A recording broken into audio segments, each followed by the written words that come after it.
Good ladies and gentlemen, good evening and welcome to Citizen A, where we wrap the week's current affairs with the best political team on television from a very Auckland perspective. Warning, we're as fair and balanced as Fox News. Joining me tonight on a revolving panel of bloggers and Auckland opinion shapers, he raged against the injustice of handing vast sums of cash to an untested Pacific Island funding group, only to have the brother of that group fire him for speaking the truth. He's the Julian Assange of South Auckland, minus the dodgy sex charges, radio broadcaster SKLEE. And he is the voice of vibrant community radio, former host of Sparkle on Sunday from Alt TV and Suave Man About Town, Auckland radio broadcaster from Ponsonby Radio, the ever sparkly Stephen Oates. Welcome to you both. Coming up tonight, issue 1, Julian Assange didn't wear a condom, so it's rape, even if WikiLeaks WikiLeaked inappropriately.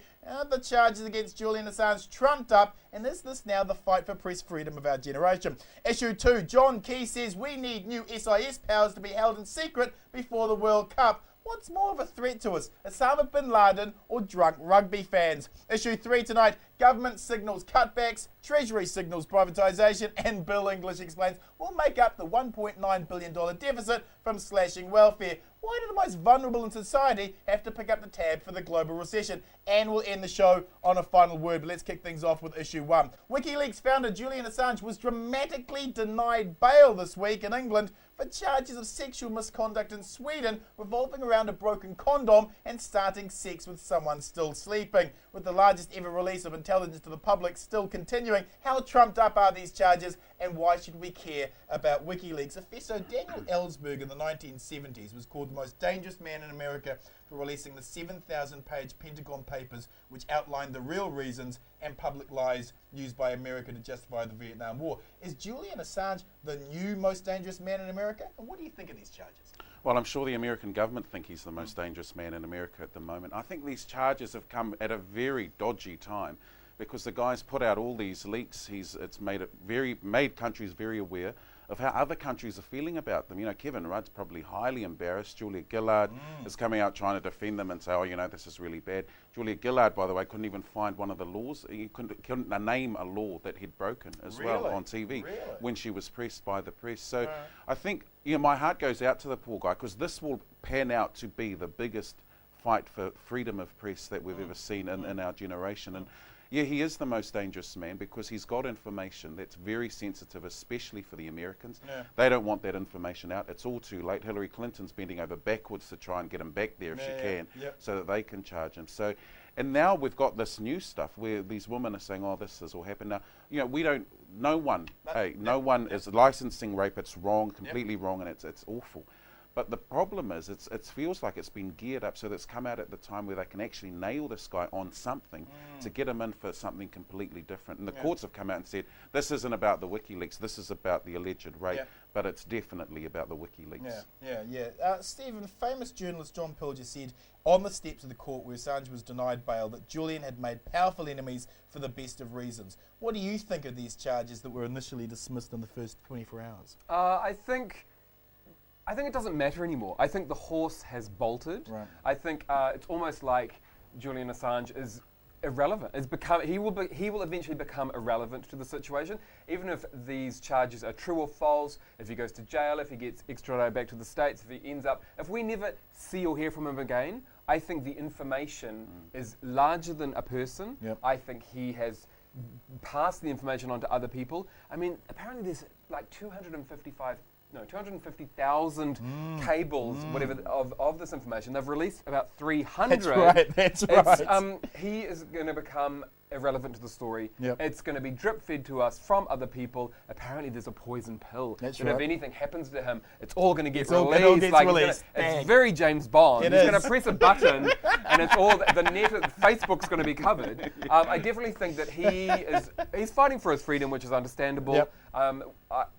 I think that, like I said, the horse has bolted. You can't stop it now. The Americans can't stop it. No one can stop it. And it's really for us to sit back and just watch this unfold in front of our eyes. And the Americans should be worried. Fess, critics of WikiLeaks will point to a leak listing important targets for US strategic assets around the world, from mines in Africa to a telecommunications cable in Auckland, as proof that Julian is a threat.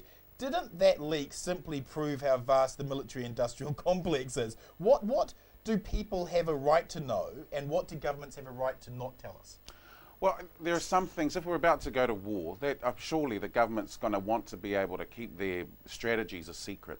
But I think we're entitled to all of this information. When they put out that map on the news of different parts of Australia, the Auckland thing, there's people everywhere who are involved in this. I don't think the government has a right to withhold this information. No. I think normal citizens, everyday citizens, have a right to know exactly what's going on. These are the people that govern us. I think we're entitled to know exactly what those conversations are that are going on behind closed doors. And this government's pretty good at closed door conversations. We have an entitlement to know what's going on behind those closed doors so that we can see exactly what's happening in the world. Now, I'm actually thankful that these leaks have come out. And you're right, Stephen's right, this won't be a Julian Assange issue in the next few weeks. Because he's got the information to the right people. And I think he's cleverly given that information or made it accessible to the WikiLeaks team so that even past him, they can get that information out there. And I think this government should look at that point because it's a great way to mentor people, to say, well, look, this isn't a story about me. This is about how we get this communique or this communication out to the people who deserve to know what's going on. I also think this is not the last of this kind of situation. Right. Because of information technology, like a memory stick is all you need, or the internet, or these computer hackers. It is so easy to access information. It's not like you've got to break into a vault and take a box of papers and under your arm and sneak out. I think that definitely there's going to be more situations where sensitive information is going to be released. Stephen, these two women at the centre of this only pressed charges after they both met and compared notes regarding Julian's condom practices.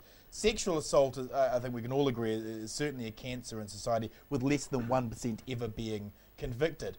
Can we separate, however, these claims from the wider issues regarding the release of these secret documents? I mean, is the personal always political?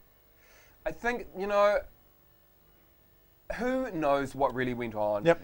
Look, I mean, God, rape is a terrible thing, and I'm not excusing him, and maybe he is guilty, but isn't it innocent until proven guilty? And it seems a little bit fishy. He's not getting bail. He's not getting, he doesn't seem to be afforded the rights of other Australian citizens. And I just think, I don't know what went on, but it does smell like trumped up charges to me. Like, let him have his day in court. Let the judicial process follow, the correct process.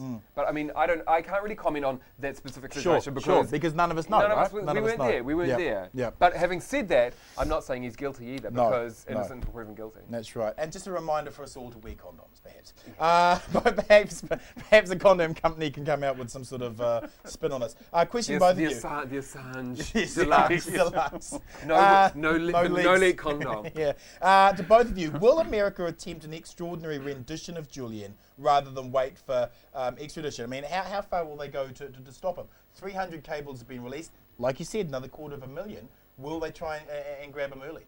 I think the Americans are very embarrassed at the moment. The information is out there. They want him. They want his head on his scalp. But I don't know that they're probably rethinking their strategy at the moment because it might not be very good if they went after this one guy and then all the information comes out anyway and they're going to look really stupid because this, they went after, Saddam Hussein for a while, and then there was the guy they couldn't find, they're still looking for Osama bin Laden. So what they're doing is they're constantly going after the head of the organisation, but they're not attacking the organisation. That's what their strategy should be. They're highly embarrassed, and they're going to be even more embarrassed if he gets out of the way. They get rid of him, but then all the information still comes out. How far are the Americans going to go? I think the interesting thing now is that the Americans are trying to hush the story within America. They're trying to hush the press. You're right. And there's an attitude that as long as Americans don't know, then it's okay. No, this is true. You're right. The American media and everyone over there, the government's trying to say, just it doesn't matter outside America, but as long as the American people don't know about WikiLeaks, then everything will be okay. And it just seems to be this kind of crazy situation of we don't care what happens outside the borders, as long as within the border, people are ignorant to the truth. And that to me seems like a huge breach of fair and open journalism to freedom of public speech, and I find it insulting to the intelligence of the American people. Fessa, who wins, who loses by prosecuting Julian? Oh, the Americans will win, and who loses will be your average citizen who's entitled to that information. Who wins, who loses? I think no one wins.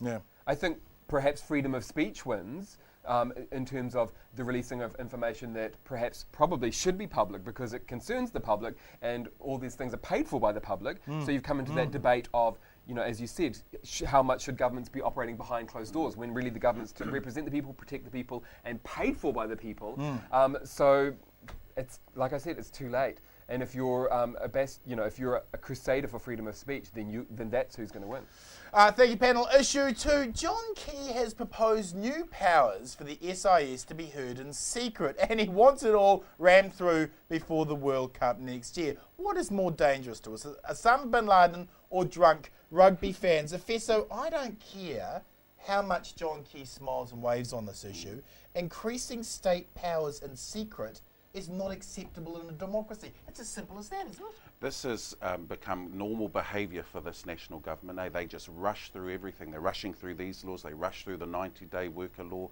This is a government that's absolutely scared. I don't know, but maybe we've got that much to hide that they're trying to rush through these laws. The Privacy Commissioner said that this review should be given up to 3 years. And here we are rushing it through, and we're pandering to overseas leaders and overseas security because they're going to come and say, oh, we want to make sure that all these things are going on. I'm really worried about the texts that I now send, the ones that might be a little bit dodgy, because who knows exactly who's going to be reading those texts and have access to my emails and that kind of thing. Because apparently you're a threat to national security. Yes. Stephen, if we include the proposed search and surveillance powers for the police, which will be expanded to 70 other state departments, isn't all of this one of the largest erosions of our civil liberties, which seems to have received less attention from our media than the life and death of Paul the Psychic Octopus? All I can think of now, if I said that, is people reading my text. And I can assure you, first, Stephen. They'll be talking about that in that SIS office. There'll be some juicy conversation going on around the water cooler, but that'll just be jealousy. Yeah, it'll just be jealousy. I think it's fascinating that they're kind of aligning it, that it has to be done by the Rugby World Cup. I mean, are they really thinking that the Rugby World Cup is going to be some huge terrorist target? I mean, are the All Blacks kind of on the the Al Qaeda list of things cultural things we want to knock over this year? Absolutely. I do think it is. The national government is showing its true colours. In lots of things that we're talking about tonight, and it is a little bit. I don't like the idea of such laws being passed in private.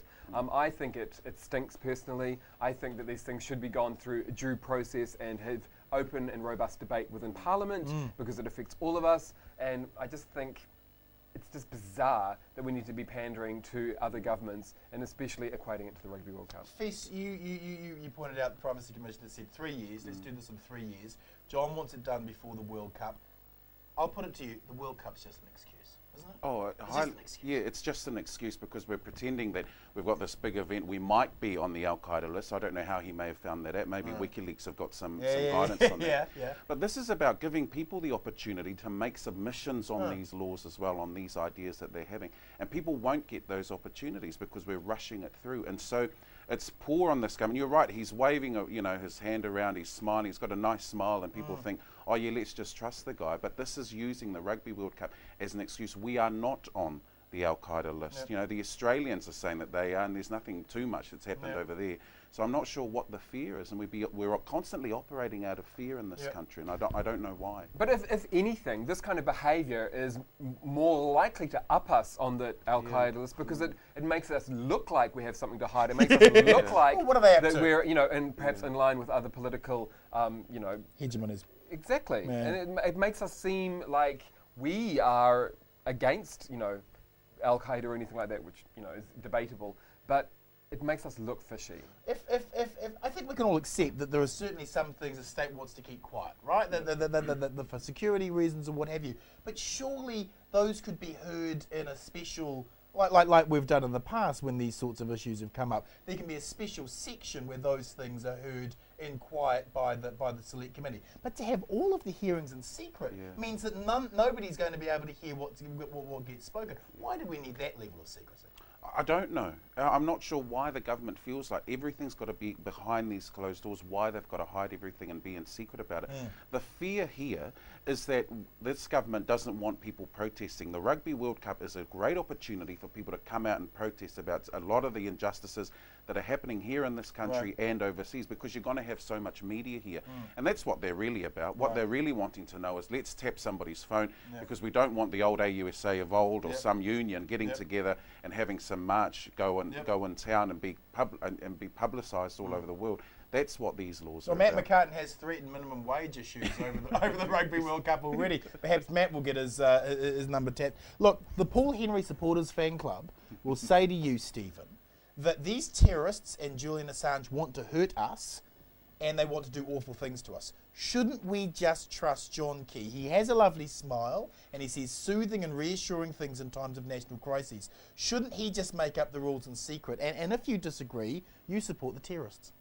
Yeah, but if I agree, then I'm not supporting democracy. I'm supporting a dictatorship where someone should make up the rules without our input or without our knowledge or without our discussion. I mean, that's not democracy. Yeah. So what's the point in electing a government? But can I just go back a little bit and talking about the Rugby World Cup, and that you're saying that it could be an opportunity for people to come out and protest because there's going to be lots of media here. Is the Rugby World Cup really going to be on the global stage? Is it really going to be that important? Do other countries really care that much about the Rugby World Cup in New Zealand? Probably not. No, it's not the Olympics. It's not the Commonwealth Games. Is it really on? It's not football. Yeah. It's not the Super Bowl. Yeah. Is it really? John Key came out in the news and he said it's the third biggest sporting event in the world or something like that. So for this government, it's certainly huge. And I'm sure that they're going to hide behind something. We're going to say this is what they were thinking when they held the Job Summit. Here's a question to both of you. The present SIS law allows something called general permissibility. That means SIS agents can currently break the law willy-nilly if it is to protect national security. So what new powers do they possibly need on top of their legal right to break the law whenever they seem fit now? What do they need on top of what they don't need any more powers. They've got more than enough. What's happened in our recent history with, when they went down to the East Coast, wherever it was, and they started, bowling into those people's houses. That showed exactly how misled the SIS are, because that information was poor. They were relying on intelligence that was completely incorrect. And what this government is doing is saying, well, just in case there's all of this going on, we're going to prove to these big powers, when they all come from overseas, wherever they're coming from, that we can man up. We can say to them, nope, we're going to show these people how to stand in line, and we're going to make sure that the country's in order. That's what they're after. They're just wanting to control the country for a little while and pander to these bigger nations, and so see, we've got it sussed here. Our security measures are all up to scratch. They don't need further powers. Our SIS can break the law whenever they like and get away with it. What do they need? What do they need? What do they need? It's placing them above the law. Yeah. Really, that's saying you can do whatever you like, whenever you like, to whoever you like, as long as you think there's a whiff of suspicion. Yeah. And I mean, it's too much. It stinks. I mean, God, I can't even get a good frisking, and they want. Let alone things that are above them. Exactly, Fesso. Who wins, who loses by expanding these state powers in secret? We lose. Average citizen loses out, because we're going to have our privacy and our rights impinged on yet again by the police. Who wins, who loses by having state powers expanded via secret? The reason why we lose is because when you go down the slippery path, I think it's really hard to come back. Yeah. It's hard to, it'll be forgotten, and then those powers will remain. And I just think tread carefully, because to make the ground back to where we want to be could prove a very long road to come Thank back. you, panel. Coming up, government signals cutbacks, Treasury signals privatisation, and Bill English explains we'll make the $1.9 billion deficit from slashing welfare. Why do the most vulnerable in society have to pick up the tab for the global recession? Citizen A is back after the break.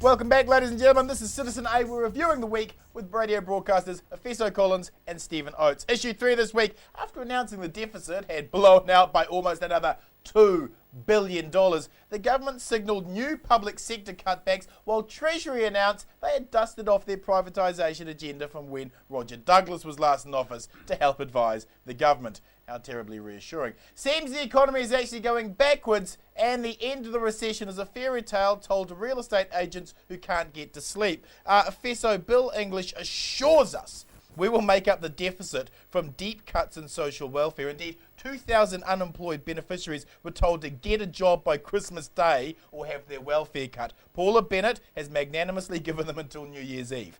How ethical is it to make up the shortfall for $2 billion by taking out of the mouths of the weakest members of society? Oh, it's not ethical at all. And this is really poor fiscal responsibility on the part of the government. They came into office saying, oh, we're going to change things. We're going to have these sweeping cuts to the public sector, which they've proven. And now we've got a deficit that's even higher than what they first forecast. People on benefits are living on very little as it is. And to then go after these people and say, oh, you know, what we really need is for you people to get off your bums, because that's exactly what they're saying. They're saying, get off your fat, lazy bums and go and get a job. And then they come out, and in the same token, they're saying, and we're going to give tax cuts to everyone. We're going to hike up GST. We're making it harder and harder for people on those basic means and those basic incomes to survive in this country. This government's got to look very carefully at its fiscal policies because they're not working. Stephen, it was announced this week that actual benefit fraud amounts to $65 million. Now that's chump change when you consider the amount many of our so-called captains of industry defrauded from all those finance companies. But when compared to the $454 million the Ministry of Social Development pays out accidentally in overpayments each year, let me give you that amount again because it seems staggering. $454 million that the ministry accidentally pays out in overpayments each year. That $65 million fraud seems like the focus is on Benny bashing rather than holding Paula Bennett's department to account, doesn't it? It kind of makes the whole system look farcical in a way, in that it's not. They've admitted that they're not running it properly, and yet they're going to choose that to try and make an example of people and to try and single a part of society out. And it's like, well, get the system running before you start, telling people that it's their fault. When part of it is the fault of the management. Yeah. But can I just also say that it seems hypocritical to say that the economy is slow and that our tax take is lower because people are spending less, yet you're going to give people less to spend. So obviously the tax take is going to go even lower. I mean, it's really it's a circle that they are, how do I to articulate this properly, and that you can't expect the business tax rate to be higher if you're going to allow people to spend less. If it was me, I'd be giving them more to spend more to stimulate spending and to stimulate the income from businesses. Question to you both: where are these beneficiaries supposed to get the jobs in a 6.4% unemployment rate environment? Where do they get the jobs, Fez? Yeah, well, we don't know. The government came out, had a job summit, and said we're going to create all these jobs. We're going to throw some money at industry and give people good tax breaks at the top end. The cycle lane, 3,600 jobs supposed to come from that. Only 137 jobs. Yeah, and so the government hasn't answered the call to establish or to create these jobs. So these people can't get off benefits. And the problem is that the people who go away and set up these review commissions, they're all the people who think the same anyway. So I don't know why the government wants a report out of them when they know exactly what they're going to say. What we need is robust discussion. We need people who disagree with government policy to be sitting around the table together so that they can critique these issues together rather than just get the wealthy and people who are the educated to come and say, this is how you guys should be spending your money. Yeah. The theory is they want people to spend more money. That's what they've been saying. We want people to spend more money. Yeah. But they're giving them less to spend. Yeah, exactly. And we're giving the tax breaks so much to better the than rich. I did. Well, I thought we'll help each other out here. I was trying to say that. You stole my line. They're giving the tax breaks to the wealthy. The wealthy don't spend. They go and save their money. It's up to people like Efeso who live in South Auckland. They need to give the money to people like me because we're the ones who'll put that money back into into the economic circulation. The wealthy go to Hawaii and stay in their holiday homes and Yes. spend it over there instead of here. But can I just also say that they're taking from the beneficiaries, yet they're giving the farmers in the South Island huge subsidies. Oh, we can't give farmers enough subsidies. Lord, we can't give I'm the not farmers anti-farming. enough. And, No, we all understand Exactly. the importance, but when it comes to, who's really being the bludger here, where do they get the jobs in a 6.4% unemployment environment? Where are these solo mothers who've got one kid supposed to get this job? Where are these people who are handicapped, who have mental illness problems? Where are they supposed to get the work? What jobs? On the farms in the South Island. Because they've got the Some money. It's off They've the got all the milking. subsidies. Yeah, that's right. Where Look, do it's a they really get difficult situation. I mean, you just have to find a way to stimulate business. And, stimulating business comes from spending. It's, you've got to, it's a cycle that you have to break into. So you would support an increased minimum wage because that money directly goes back into those environments. Absolutely. Doesn't it? Yeah, Absolutely. Yeah. To both of you, why should the most vulnerable pay for a global economic crisis caused by greedy American corporations treating Wall Street like a rigged casino? Why? Why do those solo mothers and those mentally unwell and the handicapped? Why are they asked to do with less? Yeah, because some foolish economist is coming out and saying that we should be taking from those people because they're the ones who aren't contributing to GDP and all that kind of thing because they don't have jobs. I don't know where that economic theory comes from. What we need to be doing is encouraging them, firstly, to spend, but we have to create the jobs. We've got to be able to say, here's some work that you can get yourself into. Not every beneficiary wants to be on the benefit. There are some people who really do want a job, but it's a challenging thing to get off the benefit and then move into work. You need the motivation to do it. And all this economic kind of review is doing is saying these people are just lazy. And that's essentially what they're saying, so take the benefit off them. Why do the most vulnerable have to pay?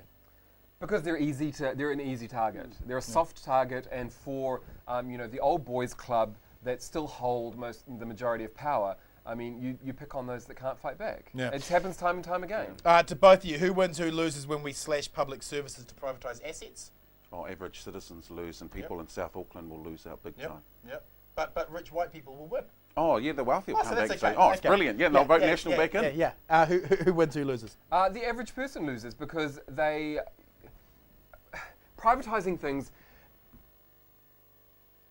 The national government said we're not into privatisation. Not for the first term. For the first term. This is the thing. But That's like right. we've all, you've said it before. It's the second term that they really show their true colours, and you can smell it coming.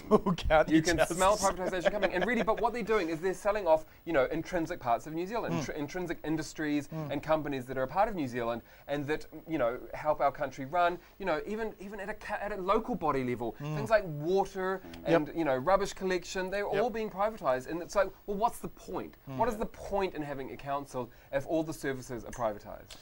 Let's wrap the show with last word. Fesso, your last word this week is? The constitutional review, I think it's a good time that we start looking very carefully at how the Treaty of Waitangi might be affected by this. The government's giving it 3 years. They're giving that review 3 years, but they're not giving the SIS laws 3 years. I don't know what's going on. I agree with Dr. Peter Sharples. I think there's a good time for us to actually meet and look people face to face, eye to eye, and discuss this at a treaty basis, which is let's talk together on this matter. So I'm looking forward to what comes out of that review. Thank you, Fierce. Stephen, your final word? My final word is completely unrelated to anything that we've spoken about. In the news recently, there's been a lot of animal cruelty, which is a little bit close to my heart. I'm a real animal lover and an advocate for those that can't speak for themselves. And I just want to say I do not understand what is happening here in New Zealand. It seems that every week there is some horrendous act of animal cruelty. And even though I just said that it's not related to anything that we've talked about, maybe it is related to a lot of things we're talking about. Maybe it is a symptom of all these other social issues and that people are kind of getting a little bit crazy and doing some crazy things. But can I just urge that anyone's watching, can you just look after the animals and not go and club them, cut off their ears or burn them to death? It's a very simple message. Thank you, Fesso. Thank you, Stephen. Ladies and gentlemen, to my final word. What is most fascinating about what has been revealed by WikiLeaks is the perverse belief from American diplomats that they somehow are the most wise and most skilled in tempering the planet's ills.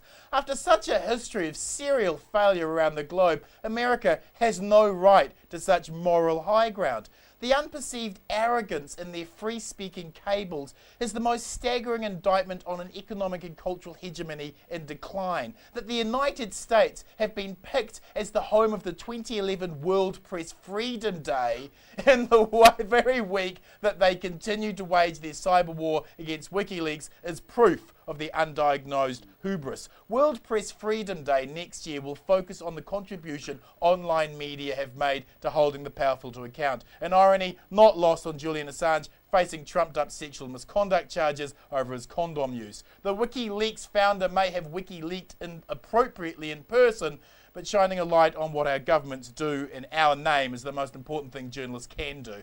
This is our generation's battle for press freedoms, and we should all link to the WikiLeaks mirror site, which you can find on www.tumiki.blogspot.com. People shouldn't be afraid of governments. Governments should be afraid of people. Thanks to the 4chan hacktivists for reminding us of this week as they shut down those corporations online who refuse to help WikiLeaks. On next week's Citizen A, Deputy Mayor of the Auckland Super City, Penny Holtz, and with blogger and political columnist Chris Trotter. If you like tonight's show, please join our Citizen A Facebook site and connect with other like-minded news citizens. Thanks for watching, whānau. Good night, Aotearoa.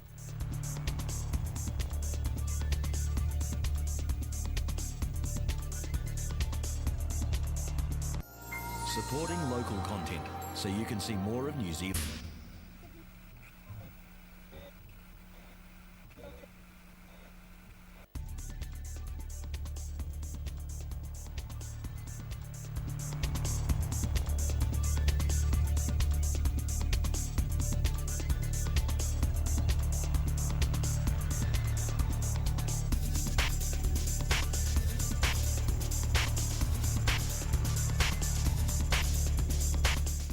Good, ladies and gentlemen, good evening.